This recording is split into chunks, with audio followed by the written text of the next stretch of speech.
嘿，今儿咱们来一个酱鸡。我的天哪，真好啊！鸡腿儿就这么简单。我敬大爷鸡腿儿。嘿呦呦呦，谢谢亮了，谢谢亮了。黄油老鸡，对，真棒。这是这种长得特别好看，毛是五颜六色的这种。对对，它出了这个汤味儿和肉香味儿和咱们这个肉鸡不一样，对，那不一样。咱们先做一个底汤，温水就可以给它下锅里边。好，然后这个呢，大家看一下，一只鸡呢要配2个猪蹄儿，来根棒骨，搁里边一起。咱们先起它汤底，先盖上盖，让它先慢慢开着去。这火呢有点慢。咱们今天做这鸡啊，你要没有这个3年的老鸡，柴鸡可以，一定要买这个鲜的啊。其实要家里边没那么讲究，买个鸡腿儿你也酱酱也行。关键是这汤底上呢。对，汤要好。今天咱的主料就是这个，白芷，然后咱们的辅料啊都在这儿，良姜、草果、肉蔻，还有白蔻，这里边有小茴香、花椒，然后这个是丁香。这做鸡呢一定要跟一点丁香。咱们最关键的料呢，最后咱们吃的这个酱汤的这个香味儿从哪儿来？从这个大料来。我试过这么多回啊，这个方式就做出来，快速的能让咱们这锅老汤形成大料味儿。咱先煮这个，因为这个料要单放，就是烧开给它煮一下，让它这个料呢充分的吸收这个水分。今天啊，我给大家伙呢做的这个酱鸡呢，就是我认为是最好的一个做酱鸡的方式。这个料呢不煮啊，它里边是干的，待会儿您炸的时候它不出味儿，一定要让它飘香。煮的时候啊，大家水然后放宽一点，就是一煮就可以了。这个步骤在家里边做一定也要有，就是看这草果了吗？一定要给它破开，草果里边这籽儿给它抠出去，因为这籽儿是苦的，这还容易引起误会呢，你知道吗？你看这弄完了是不是特别下手？对，媳妇儿，这个咱就不要了。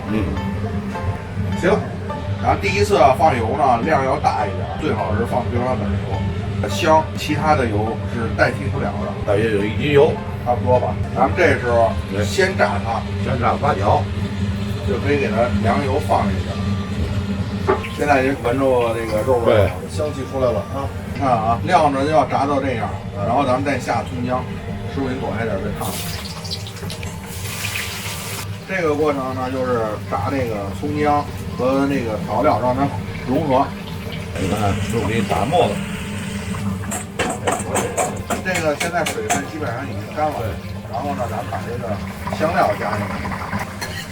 这个料呢，也是让它水分干了，料香味也出来了，爆出来了啊！这时候加酱，西黄酱。这个就是咱们老汤最关键的一步，炒的这个酱料，炸个3-5分钟就可以关火了。咱们今天调这锅老汤呢，您可以放在家里边重复用的，炖出来之后放在冰箱里边冷冻，您什么时候用拿出来一兑新汤就行了。大家要想了解更多的这个酱肉的知识，你可以关注我这个小号啊，风肉肉小肉。这个酱什么样为好呢？就是说咱炸几分钟之后，你看油和酱它是分离状态。行，咱们这个就是 OK 了。好，咱们把酱倒出来，师傅您拍这儿就行啊。满屋飘香。炸完料呢，咱们炒汤水，栀子火咱们要给它清洗一下，1两栀子8凉水。待会儿炒糖色的时候要用这栀子水来冲这个糖色，就是为了要栀子的金黄色。栀子水熬炸，那就紧实了，这是透凉看。好，这栀子水呢，差不多10分钟了。倒出来，金黄看看啊，搁在一边备用。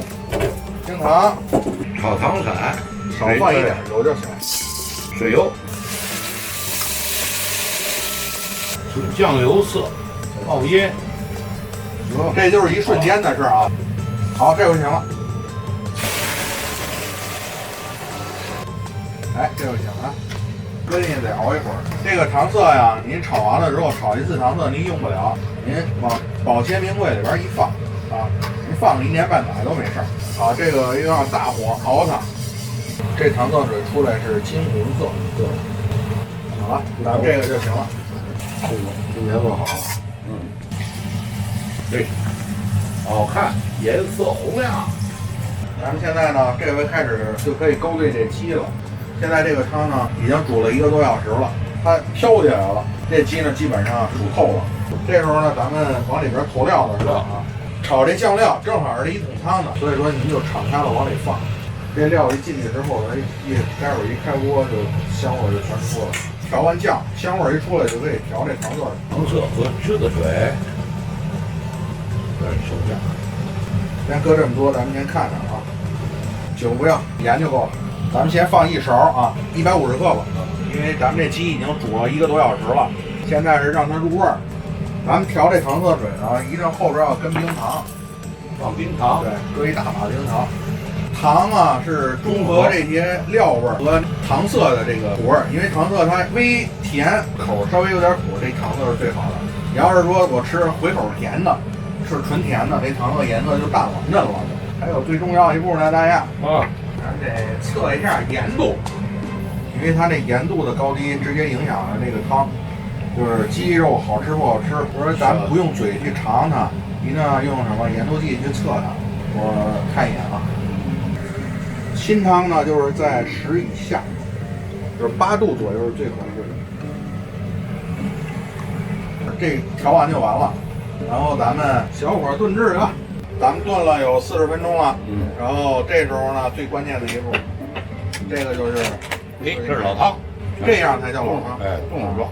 老汤是在快成熟的时候往里边加。这一桶汤呢，您加上3斤到4斤吧，就是因为咱们新起的料。它味儿呢比较浓。我冯肉这小号上，就是每次做酱货留老汤，开始制老汤的时候，它有那个步骤，你可以到那个小号上去看啊。好，到冯肉去找。齐了，这回咱们就是老汤开锅之后呢，小火再给它炖40分钟，然后给它再焖3个小时，咱们就可以吃了啊。好。颜色漂亮，这颜色好，红亮红亮的，这卤汤也香啊。哎呀。这鸡颜色绝了！我的天哪，真好啊！结果就这么简单。这汤桶我拿一边啊。对，这汤桶可留着啊。有。你打包，这老汤可不能丢啊。现在这锅汤啊，咱们今天下的这个料，待会儿呢就是给它把料全都打干净，汤里边不能留料。你要是说想就是长期保存，那您放到冷冻里。对。你要说我3天2头的酱，就放到保鲜里就行了。这个呢，3次之内。您是不需要加任何料的酱东西。好啊，对，小伙真漂亮。得净带一鸡腿儿，净吃过一鸡腿儿，剩下这是我们的了。下不了嘴，吃不了。来，我给您掰一小的，是纯腿儿。这个鸡呢，一定要哎呦，一看，你看吧，要不这么撕，它没感觉，它没有这感觉。你看这肉这紧实，你看我净带一鸡腿儿。嘿呦，谢谢亮子，谢谢亮子，谢谢亮子，就给它乐的。哎呀，我给师傅，我给尝了啊！这家伙，我别人都吃了，给来一点儿，我也敬师傅。这太丰富了，要掉，哎，就了，哎，嘿，说这实实在在的话，刚开始我一看到个老母鸡，我觉得这肯定柴，但是他呢做的这个方法特别到位，一点都不柴。为什么？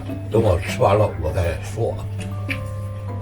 一是出皮儿的作用，二，这个汤炒料放了将近1斤多的油，这个油起了很大作用，润香，这肯定是3年的老母鸡，不柴。好吃与不好吃，看二掰把一个鸡腿啊消化了，大爷呢这一个鸡腿也消化了。你说是好吃呢，还是好吃呢？还是好吃呢？它确实好吃。你要老母鸡炖到这种程度，一般都是要柴了，但是它不柴，它这个油完全在现在的油的这个环境当中，香、润、有弹性，而且入味，酱香味浓，颜色红亮。我的发言结束。二妹，该您发言了。你吃了一条腿，半拉猪蹄儿啊，对啊，一会儿您回家跑得快。今天我吃到这个味道，这个整个的卤汁的味道，我用一句话就来结束了。匠心传承，货真价实。对，